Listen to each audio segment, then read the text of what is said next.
Қыздар, сіздерге бір қызық нәрсе айтайын. Үйде декретте отырған анамыз, көбісі негізі үйде декретте отырған анамыз ғой. Үйде шаруасы бітпейді, үйтпейді, бітпейді, әйтеуір өзіміздің сылтауымызда бітпейді ғой. Мен өзім үйдегі отырған, декретте отырған ана болсам да, мен сіздерге бір құпиямды айтып кетейінші. Шашылған үйді қайта-қайта артынан жинай берсең, әйтеуір шаруасы бітпей кете ма, бір бәле ғой. Соның ішінде мен сіздермен бір құпиямен бөлісіп кетейін. Қазір маған ештеңе маңызды емес. Қазір комментарийға жазу мүмкін, ой салақ қатын анау-мынау деп.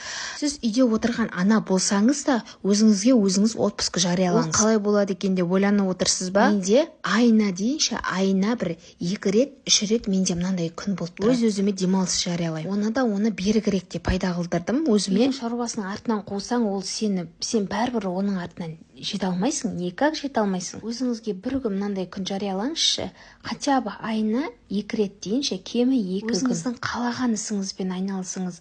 То жатасыз ба, то қалаған тамағыңызды жеңізсіз ба, ән айтасыз ба, сол күніңізді өзіңізге арнаңыз. Қанбай жүрген ұйқыңыз болса, қандырыңыз, балаларыңызға нерв жетіп, айқайлап, у-шу, шашып тастадың, үйтіп тастадың, бүйтіп тастадың деп никак өйтіп нервыңызды құртпаңыз. Балаларың садикке барса тіптен жақсы. Мен сияқты балаларым садикке апарып тастаймын. Мен бір балам ғой, енді бір балам садикке апарып тастаймын, қызымды қасымда әйтеуір твай-твай тыныш өзіме арнаймын.